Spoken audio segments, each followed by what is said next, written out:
I'm never going to give up. I'm never going to give up. We have to find her. I'm Katie Corman, a reporter for Fox 2 in St. Louis. In the fall of 2018, I had the opportunity to revisit an unsolved case, a case that has haunted the St. Louis area for, at the time, 13 years. The disappearance of Amanda Jones has continued to confuse and frustrate law enforcement, her family, and the greater community for all this time. She was a 26-year-old woman from Jefferson County, Missouri, 8.5 months pregnant, and she disappeared on August 14th, 2005, without a trace. I have lived in the St. Louis area going on 5 years now. This was a case that was new to me when it was brought to my attention in August of 2018. But this is a case that, again, has impacted a lot of people and has stuck with people over the years, including my colleague, Andy Banker, who developed relationships, did strong investigative work, and did a lot of reporting on this case from the very beginning. Yeah, we really covered the heck out of this from day one. And there was something that just grabbed you right away about Amanda's photo.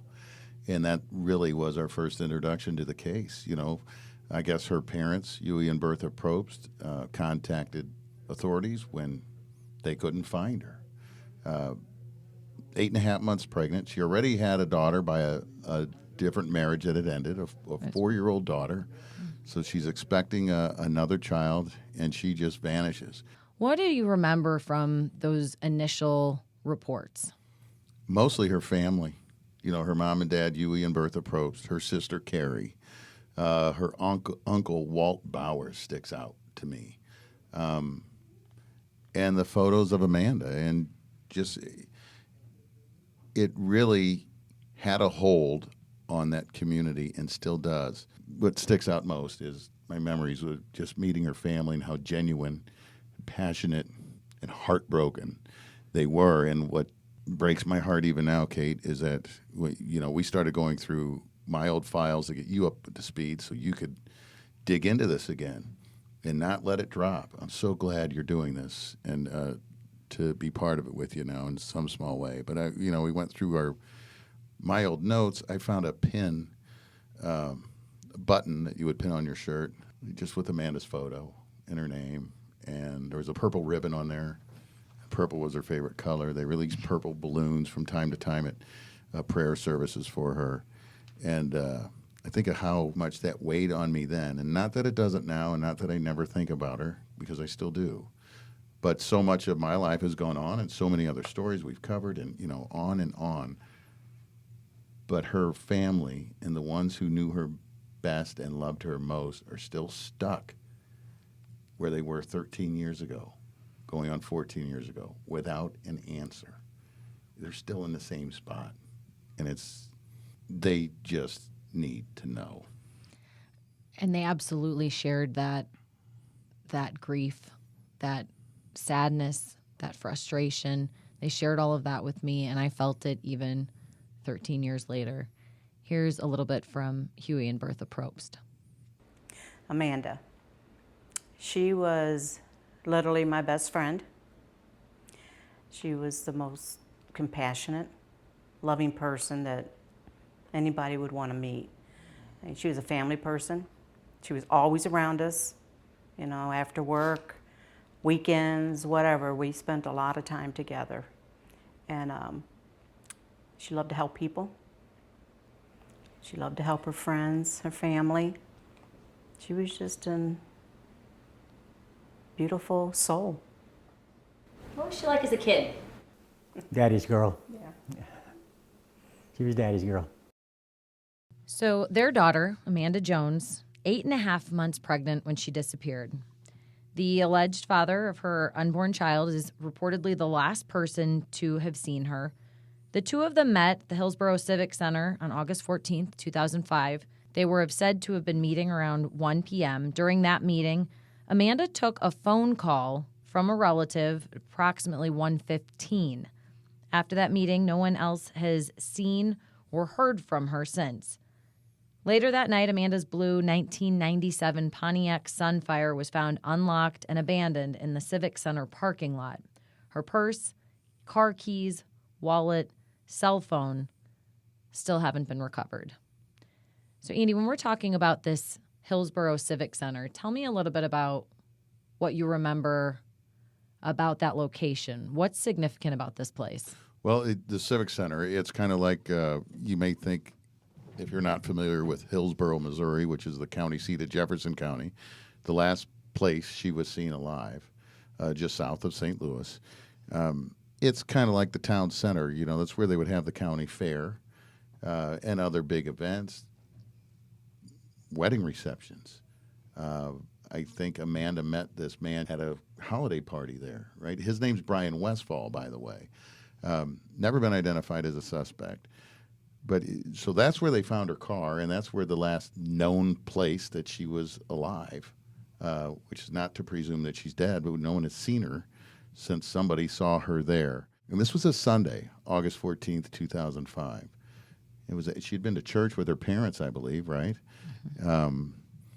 And she went to have this meeting to discuss the future of the child that she would be bringing into the world in a matter of days or weeks. Yeah, Brian Westfall, for the record, has always maintained that he is not only not the child's father, but has had nothing to do with Amanda's disappearance. Correct, but he's still a big centerpiece of the investigation, and the reasons for that will unfold as this podcast does, and as we continue through the future episodes here.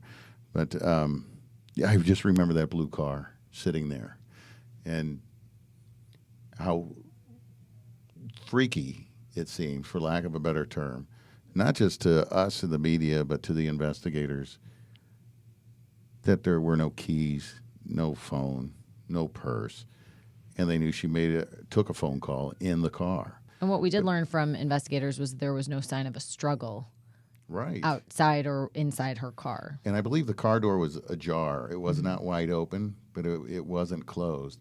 And so she would, adding to the suspicious nature of this disappearance is that it just wasn't in her makeup, according to anyone who knew her, that she would just go. I mean, she had a good job. She had a good life. She prepared her home for this child she was going to be bringing home. I think she was just going to meet the man she thought was the father to talk about his role, if any, whatever, any kind of financial support, whatever. You know, they had things to talk about, right? We Sure. don't know. Nobody knows except those two people. But there was no indication that she was distraught or thinking, my gosh, I got to get out. You know, I can't handle this. Is overwhelmingly. By all accounts, she was looking forward to having her baby, which was to be a son. Other details followed. They came back to me. She was seen on that Sunday. On her way to go meet him. Yes. Stopped at a Walgreens. But there's video of her in the store.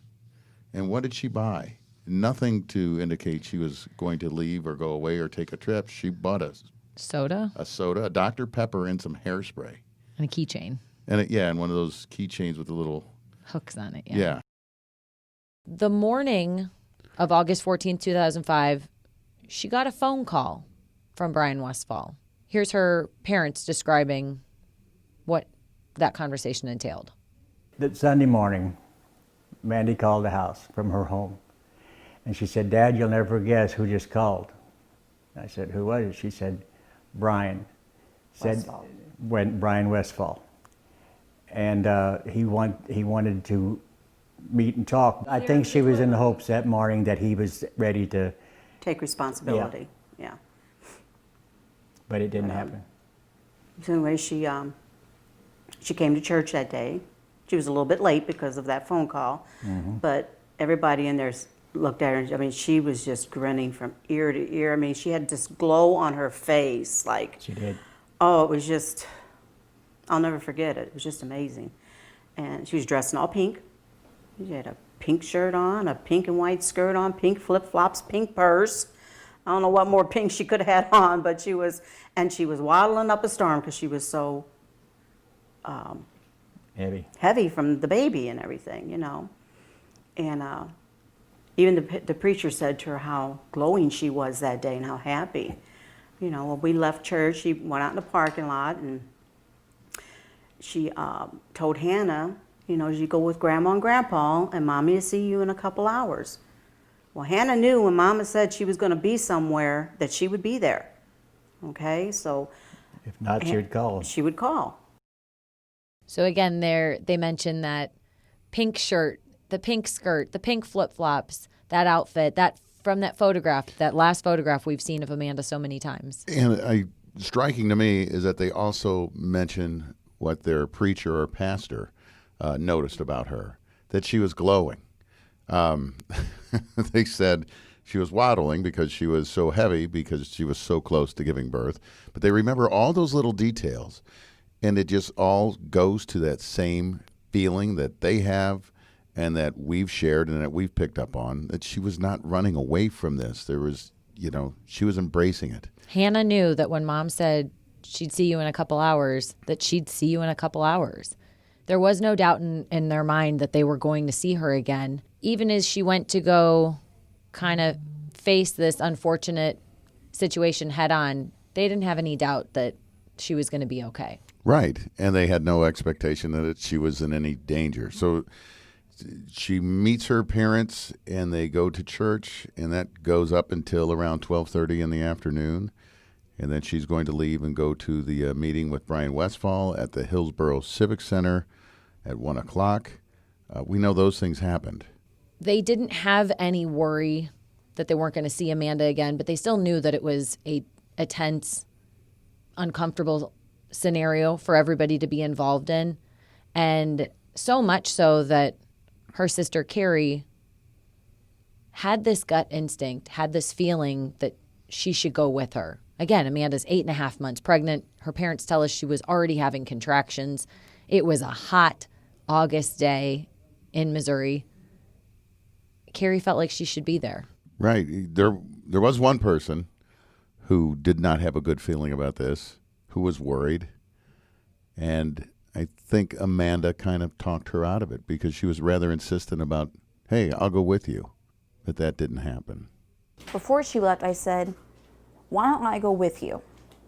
Let me go with you. I have my own car. Let me go with you. No, Carrie, I need to do this on my own. I'll be fine. I'm like, please. She goes, no, Carrie. Stay with Mom and Hannah. Dad, I'll be fine. Why did you offer that? I had a gut feeling. I just had a gut feeling because, first of all, when she told him she was pregnant, he wanted her to get an abortion. She said no because she was against that.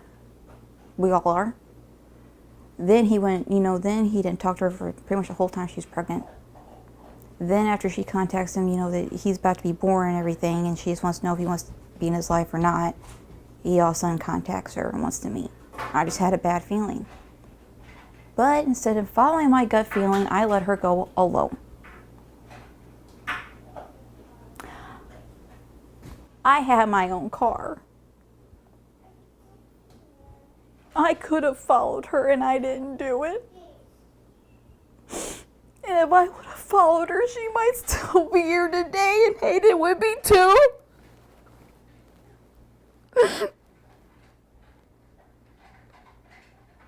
But I didn't do it. I listened to her instead and went with my mom and dad. And she never came home. I can't even imagine. That is so heartbreaking, and hearing it, I was choking back tears again.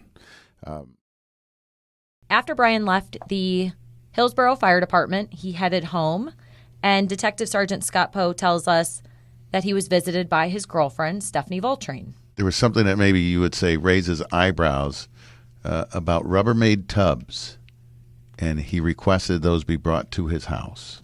Here's Detective Sergeant Poe. He did have a girlfriend at the time. He'd known her about 4 years. He did some business dealings with her as well. He boarded her horses. They would speak daily.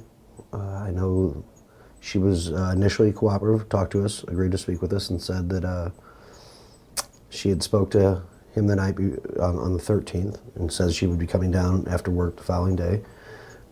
She was asked to grab some Rubbermaid style totes and bring down to the property on Sunday. She said they were for the horse trailer to put tackle in. I suppose the From what I understand, Mr. Westfall said she said the old totes were no longer, I guess they were dated, no longer sufficient.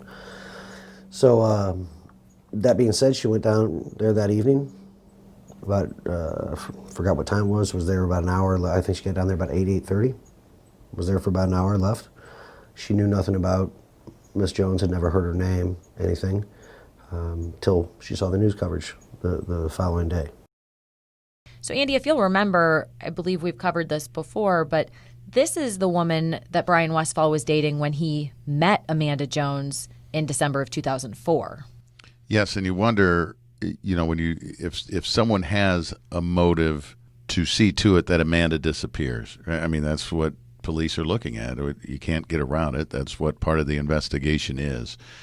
And is there any potential motive here with the nature of the relationships of Brian Westfall, having a girlfriend and then having a night with Amanda that the girlfriend supposedly knew nothing about? How was that worked out? Was that a factor as we're going into this last day? Here's Detective Sergeant Scott Poe with the Jefferson County Sheriff's Office. She was in the area on that day. She had come down that evening, yes, ma'am.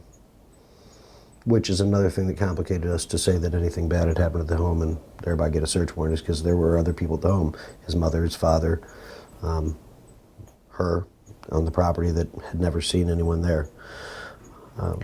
Fair to say, though, that she may have had some sort of interest in seeing this problem go away. One could say that if there was a problem, she could have interest in Mr. Westfall's well-being. Sure. She initially was upset that she hadn't known anything about Miss Jones, for obvious reasons. They reconciled that. We went to speak to her further, and at that point, she stated she didn't want to speak to us without a lawyer. So there's been no significant additional interviews. Let's elaborate a little further.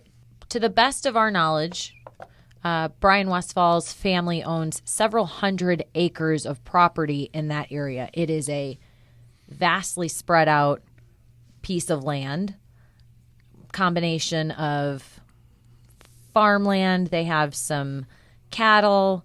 They have, I believe there's some wooded areas. There's a lot of property there. So when you say that Brian Westfall's attorney and the Westfalls themselves agreed to a consent search, we're not talking about all of the property, are we? No, there wasn't a massive search team going out there with grids on a map and picking out sectors like we've seen for searches for other missing people or lost children. They didn't have ATVs scouring the property. They didn't take shovels and picks and backhoes and bulldozers. None of that stuff. Now, they weren't specific about exactly what they were allowed to search, but the searches proved fruitless.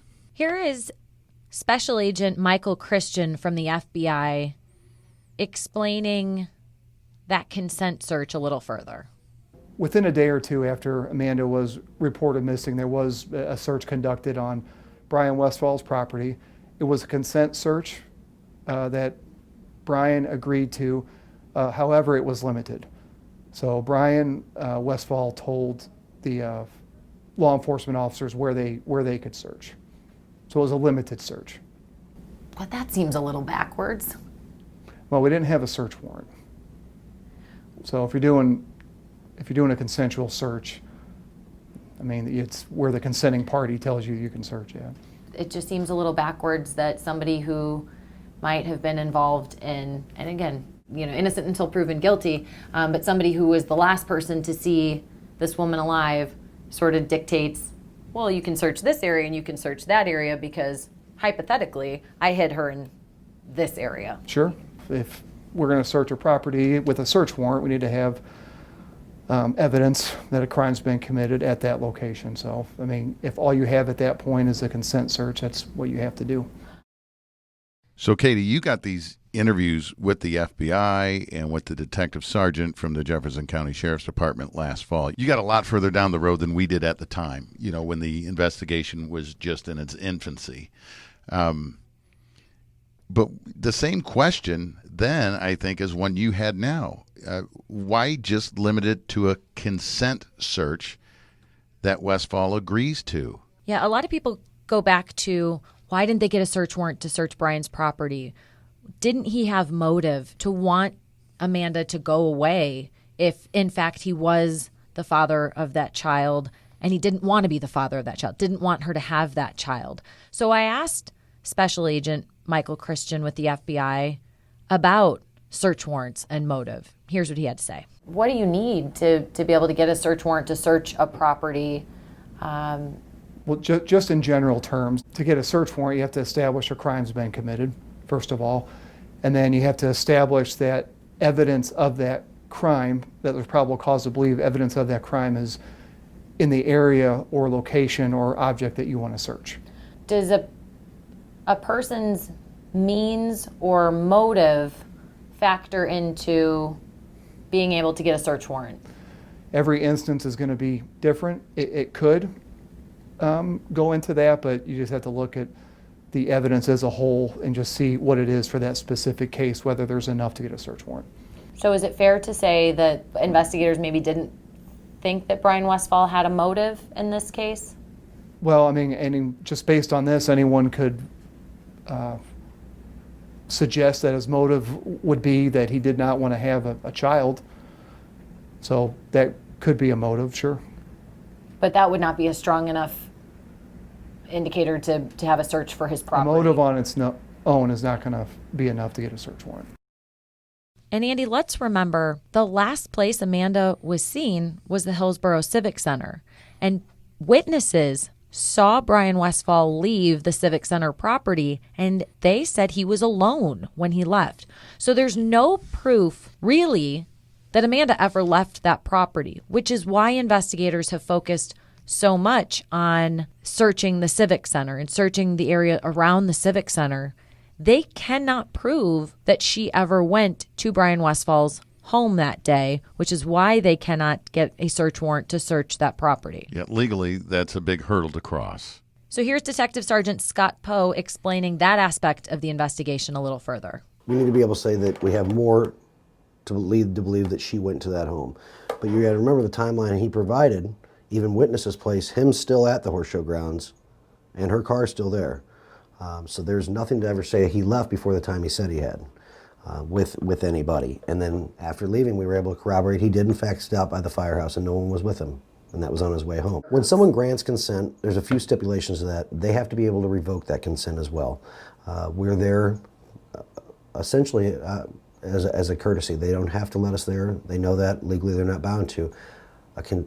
Contingent on that is that we have to stop when they tell us to, and we can only go where they let us, which is frustrating.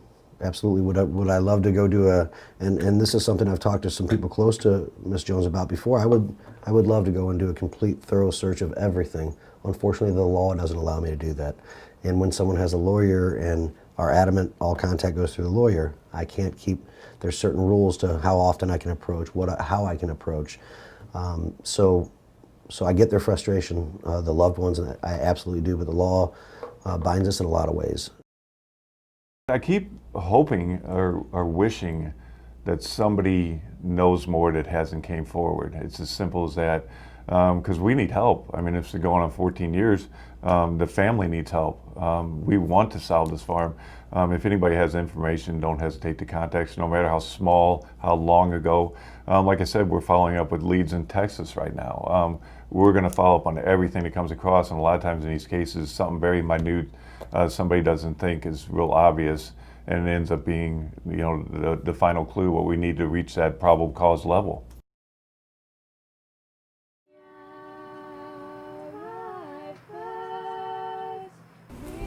Bert, as we prepare to sort of wrap up this podcast, and are there any final thoughts you have for people listening, people who are remembering this case, learning about it for the first time, anything that you want to stick with people as we sort of move forward? Yeah, I want them to take a look at her. Look at her picture. Very sweet, loving woman. And think of that baby. That baby now, you know, didn't have a chance to have a life. What if it was yours? Yeah. Yeah, and look at her as if, was this your daughter? Your sister? Your wife? You know, and just take it to heart, and if you hear chatter around, listen, you know, and even if it's something you don't think would help, it might be just that key. That little thing might be the key it's going to take. Anything else you want us to know? Well, we want to thank you and Yes. Andy for what you have done on this case, for bringing it back out in the public eye. You just don't know how much our hearts are appreciated over that. We really appreciate it.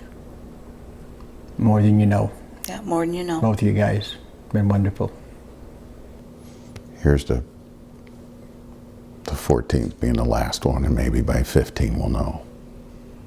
We pray for that every year. You know, I pray and say, you know, like when a holiday goes by, oh Lord, here's another Christmas without her. Do we have to go another year or another birthday?